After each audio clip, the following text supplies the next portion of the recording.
জীবনে কখনো হতাশ হবেন না। জীবনে যাই হয়ে যাক না কেন কখনো হতাশ হবেন না।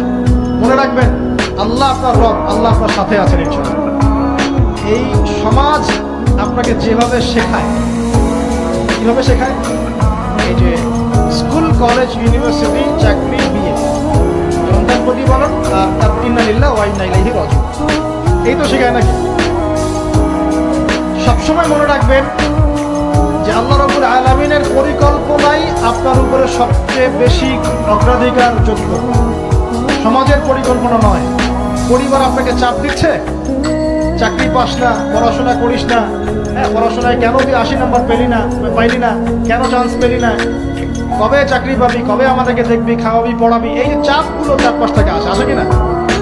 এতে করে অনেক যুবক দেখা যায় মাদকাসক্ত হয়, অনেকে দেখা যায় আত্মহত্যা করছে ইদানিং, করছে কিনা ভাই? এই শব্দটা থেকে আমি এই পয়েন্টটা আজকে লিখেছিলাম যে ভুলেও আল্লাহর প্রতি বিশ্বাস এবং তাওয়াক্কুল হারাবেন না। সমাজ যেভাবে শেখায়, সমাজ চারপাশে যে চাপ আপনাকে দিচ্ছে, এই চাপে নিজে গা ভাসিয়ে দিবেন না। আপনি আল্লাহর কাছে দোয়া করবেন, আল্লাহর কাছে পথ চেয়ে নেবেন এবং আল্লাহর প্রতি তাওয়াক্কুল ভরসা করবেন, কখনো আত্মহত্যার পথ বেছে নেবেন।